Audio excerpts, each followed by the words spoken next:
আল্লাহ রসুল বলছেন, কেউ যদি সুবহানাল্লাহ বলে, কেউ যদি আলহামদুলিল্লাহ বলে, কেউ যদি আল্লাহু আকবার বলে, তাহলে ওই সাহাবীদেরকে বলছে, আমাকে আপনাকে না, আপনি আমি যদি আমল করি তাহলে নেকি পাবো। অনেক মুরব্বীরা আছে জিকির করতে ভালোবাসে, বলেন মারহাবা। বলছে ওই আসমান এবং জমিনের ভিতরে যত ফাঁকা জায়গা আছে সব নেকিতে পরিপূর্ণ হবে কেউ যদি সুবহানাল্লাহ, আলহামদুলিল্লাহ, আল্লাহু আকবার জিকির করে। তাহলে আমরা কম বেশি দৈনিক 2 মিনিট হোক 3 মিনিট হোক জিকির করতে পারবো না? কিভাবে জিকির করব?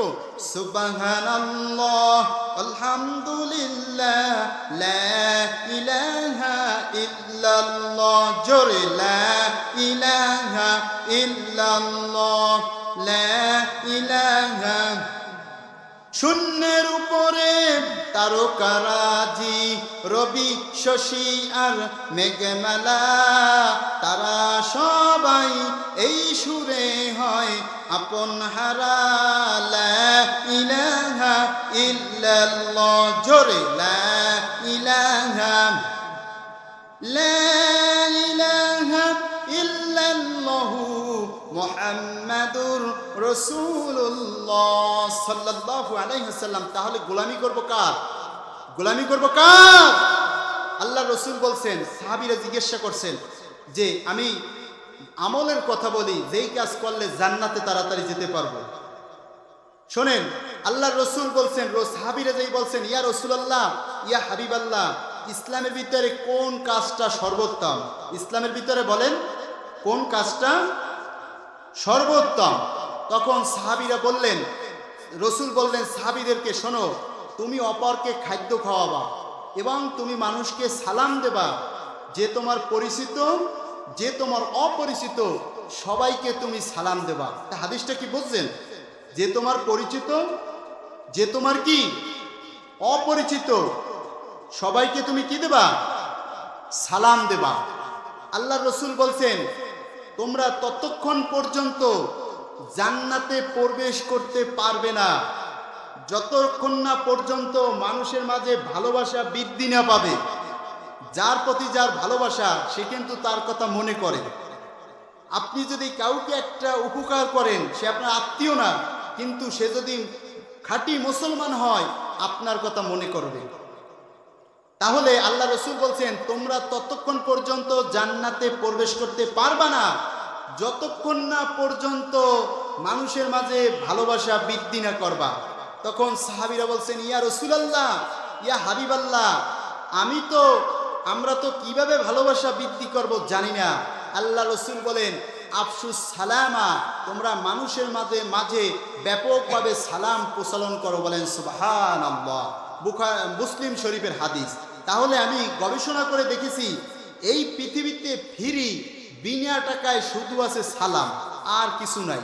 সালাম দিলে কাউকে টাকা দেওয়া লাগে না, এবং যে উত্তর দেয় তার কাছ থেকেও কি টাকা আমরা নিই না। আর পৃথিবীতে যা কিছু আছে সব টাকা লাগে, সব লোভের কারখানা। ভাইরা আমার, প্রত্যেক দিন তাফসির মাহফিল হয়।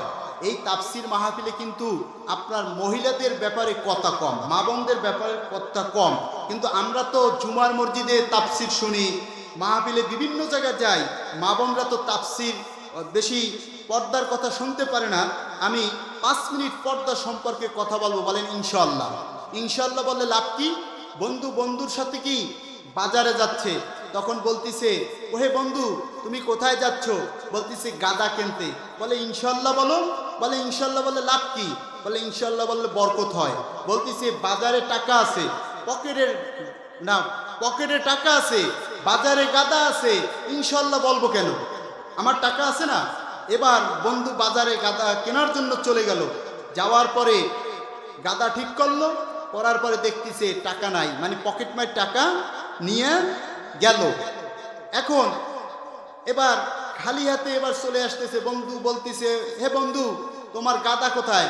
বলতেছে ইনশাআল্লাহ টাকা সরে নিয়ে গেছে। এখন কি ইনশাআল্লাহ বললে কোনো বরকত হবে? হবে না। যখন আপনার টাকা আছে, যখন আপনার বয়স আছে, আপনাকে ইনশাআল্লাহ বলতে হবে ইবাদতের জন্য। তাহলে এবার মা বোনদের সম্পর্কে একটু পর্দার কথা বলি।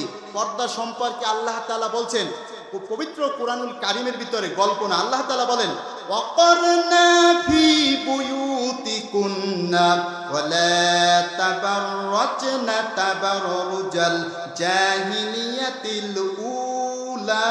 বলেন আল্লাহু আকবার। জাহিলি যুগে এই আয়াত নাজিল হয়েছে বিশ্ব নবীর প্রতি। বিশ্ব নবীকে আল্লাহ তাআলা বলেন আপনি জানাই দেন ওয়াকারনা ফি বুয়ুতিকুন্না, হে নারী তোমরা বাসগৃহে অবস্থান করো, ওয়ালা তাবাররাজনা তাবাররুজাল জাহিলিয়াতিল উলা, অন্ধকার যুগের মতো তোমরা বের হইও না। কারণ দায়ুস কখনো আল্লাহ রসুল বলছে জান্নাতে যাবে না। এখন কারো মেয়ে যদি দায়ুস থাকে তাকে তো ফিরেইতে হবে। আপনি বাবা একবার দুইবার হইলেও তো বলতে হবে যে মা তুমি পর্দা করো, স্ত্রীকে বলতে হবে পর্দা করো।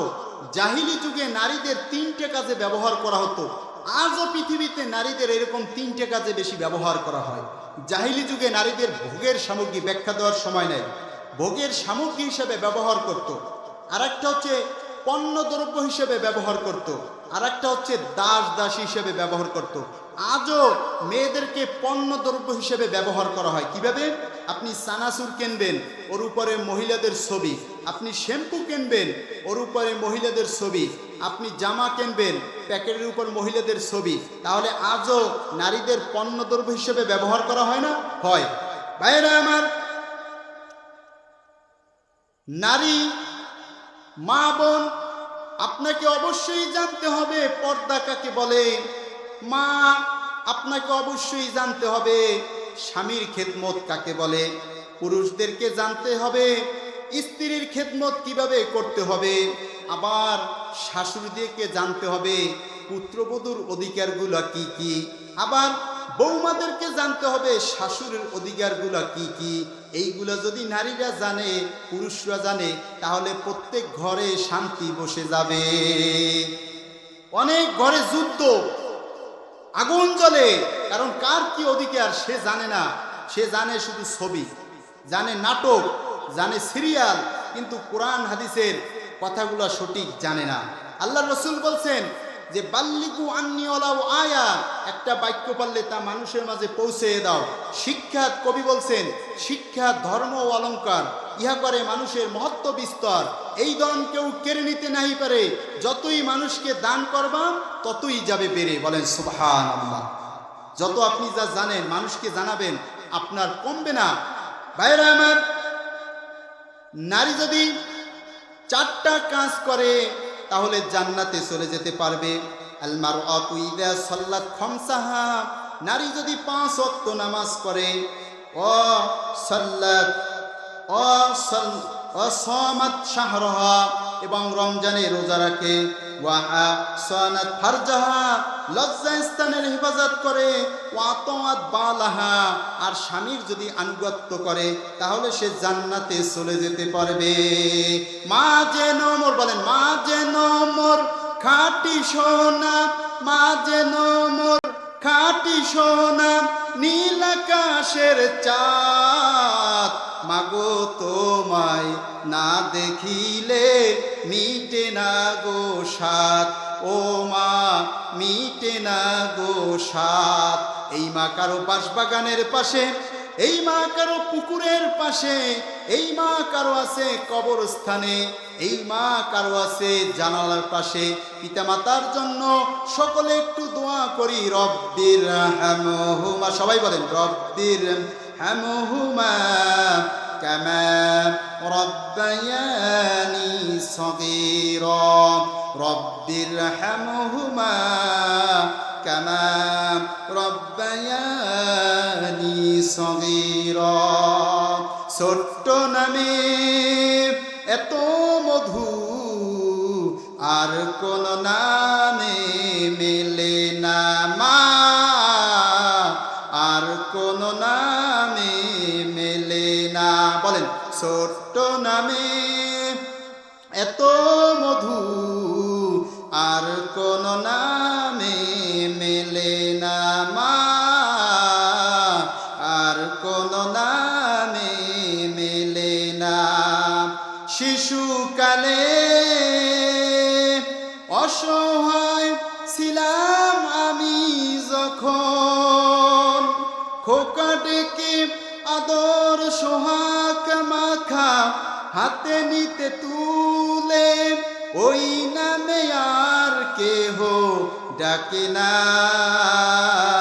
মা, ছোট্ট নামে এত মধু আর কোন নামে মেলে না। আল্লাহ তাআলা বলেন কোরআনের ভিতরে, ওয়াকাদা রাব্বুকা আল্লা তা'বুদু ইল্লা ইয়াহু ওয়া বিল ওয়ালিদাইনি ইহসানা। আল্লাহ বলছেন আমি ফয়সালা করে দিচ্ছি, আমি হুকুম দিচ্ছি, আমার ইবাদত করার পরে তোমরা পিতামাতার সাথে ভালো ব্যবহার করবা। বলেন সুবহানাল্লাহ। পিতামাতার সাথে দুই কারণে ভালো ব্যবহার করা যায়, একটা হচ্ছে জীবিত অবস্থায় এবং মৃত্যুর পরে। আমি মৃত্যুর পরে বলি কারণ জীবিত অবস্থায় যে পিতামাতার সাথে যে ভালো দিকগুলো আছে তা বলতে গেলে 1 ঘন্টা সময় লাগবে।